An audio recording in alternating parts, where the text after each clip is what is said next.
couldn't breathe. All right, let's go. Where we going next? Let's talk about let's talk about this post. So I dropped a video, I want to say late last week or over the weekend, about Doge. Okay. So Elon Musk and Donald Trump has been digging deep into USAID, who have been funding a lot of bullshit around the world. But we want to focus on how the USAID funded anti-Gamergate rhetoric. Because the liberals believe that Donald Trump used Gamergate-like tactics to get back into office. Y'all remember the original Gamergate, right? And there was a post that was made by somebody that absolutely triggered a lot of people in the game industry. More specifically, our favorite former Kotaku journalist, Alyssa Mercante. This post went fucking crazy.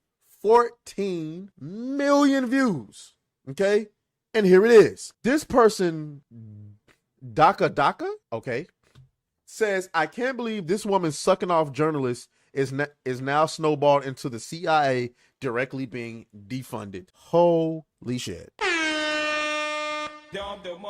Now, if you don't know what he's talking about, let me try to give a brief synopsis of what happened here. Gamergate 1. This chick is Zoe Quinn. Zoe Quinn was in a relationship with a guy and they broke up for whatever reason. I don't know. This guy goes on the internet and writes a blog on everything Zoe Quinn had been doing. And he alleged, according to many, that Zoe Quinn had partaken in some activities in exchange for favorable reviews. So, of course, everybody started talking about it. Gamers started talking about it. And this made Zoe Quinn upset. And she was obviously plugged in with many people in the journalism stuff. So, of course, they started writing hit pieces on gamers. How dare you talk about my friend that's working for a developer or whoever the fuck she was working for, blowing a journalist for favorable reviews. And this is how Gamergate sparked off. Now, I've never seen myself represented. This is awesome because I've never seen myself. Shout out to Mr. Monkey. Thank you for the $5 super chat. He says a good anime with no sus is Hajime no Ippo. I guess nothing but straight boxing. Okay. You know, I'm gonna have to check some of these out. Congratulations, though. You can see yourself. Oh, Mr. Monkey, you think you slick. But anyway, so this obviously upsetted somebody like Alyssa Mercante. She goes, this isn't true, and you fucking know it. Oh, she's upset. Alyssa Mercante is having a fucking meltdown, guys. And she's been having a meltdown all week long, guys. I've never seen myself represented. This is awesome because I've never seen myself. Shouts out to Damon Carroll. He says, safe to say that because old mate Quinny spread her legs, blew the lid off the whole journal's BS. Exactly. Congratulations. You can see yourself, Damon. Thank you for the $5.20, well, the 5 Australian and 23 cents.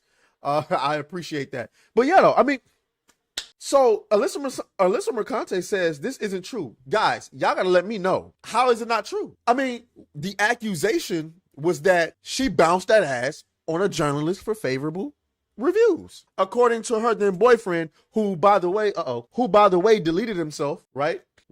Look at that. They on her ass. Zoe Quinn has affairs for better press. Boyfriend exposes her. Hold on. Let me back up. Zoe Quinn has affairs for better press. Boyfriend exposes her. Gamers question media bias and ethics of games journalism. Games journalists attack gamers. What am I missing?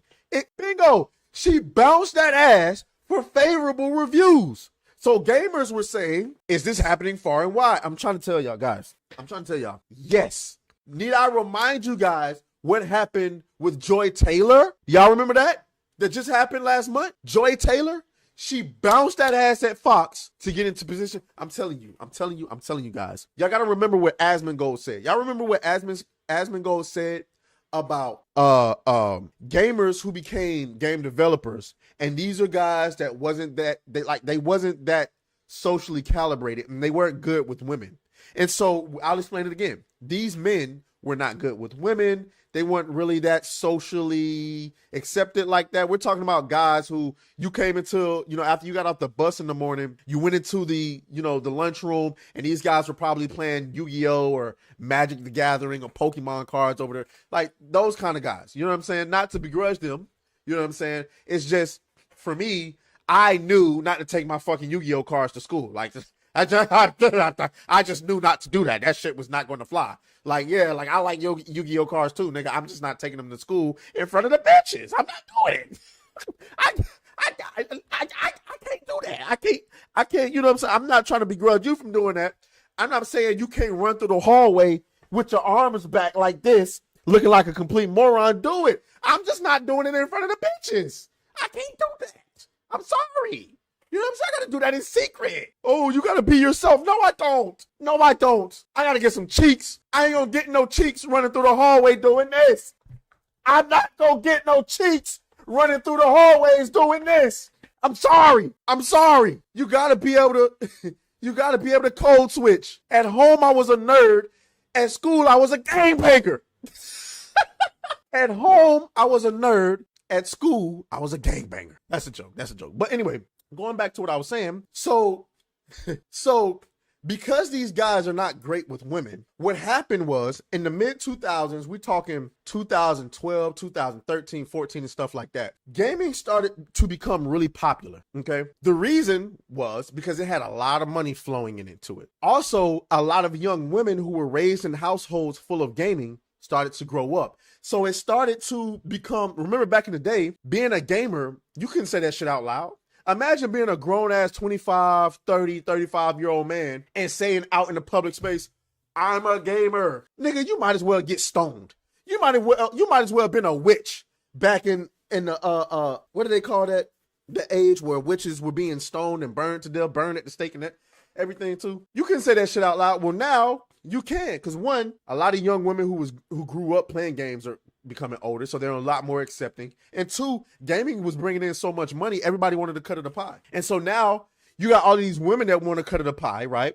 And these men who are not good with women are letting them into the industry, and they're getting finessed. And that's how you get the Zoe Quinns, the Alyssa Mercantes, the Anita Sarkeesians. Bitches that don't even play fucking games like that, getting into the industry, making their mark on the industry. That's how you get a fucking Zoe Quinn. She came in, bounced that ass on a journalist for favorable reviews. Her boyfriend exposed her, and that sparked off Gamergate 1. And Alyssa Mercante's triggered. Sweetheart, this isn't true and you fucking know it. How? Was there some type of debunking that I'm not aware of? Did she come out and say, or prove, I'm sorry, that she never bounced that ass for favorable reviews? I don't know. I'm more inclined to believe that the guy who deleted himself before dropping the truth bomb was telling the truth more than, because if he was lying, why delete yourself? I don't know. I could be wrong. But Alyssa Mercante is crashing out. Pardon me, but didn't this motherfucker say she wasn't going to be on Twitter no more? Why is she still on Twitter? Look at this motherfucker, bro. I have decided to never be serious on this app again. You do not deserve me being serious here in this pigsty. You can get slop. Go to my blue sky from real work. Bitch, you have no real work. What is your real work? You do nothing. I don't know. Listen, What is your real work? What do you do? Alyssa? You don't work for Kotaku no more. Nobody's checking for your work. And nobody is hold on, let me, before I come across something I don't want to. Somebody earlier said, did you see the gym pic? Is this what they were referring to? Hold on. Yeah. Sorry guys. Yeah, she should have let that go. Here it is. She says, Gamergate never went away. It just got quiet while other weird conspiracy theories, Q shit, hit the mainstream. Seeing it trot it back out with the same tired arguments, the same hate speech, the same lies is a testament to how short digital memories can be. I called this in March, just like in 2014, right-wing polls and their talking heads rip tactics and phrases from Gamergaters, then ethics, now DEI, and levied them to uplift Trump and sow distrust against the medium. Fight to convince the fence sitters. The rest are lost. Read Meme Wars. Oh, Alyssa. I don't know what to tell you, my love. You lost. The fence sitters are the ones who voted. And what they said was, we need to get back to normalcy. Not whatever the hell this is. You lost. Get over it. You lost. Okay? Nobody's listening to you. And the thing that blows my mind is you got to think about how sick they have to be in the head to see that we've been able to show why we can't trust them. And then she still believes they're worth being trusted. Right. Hold on, guys. I have to use the restroom. I gotta use the restroom really quick. So as we conclude this topic. Fuck you. Oh, fuck you, fuck you. Fuck you, fuck you.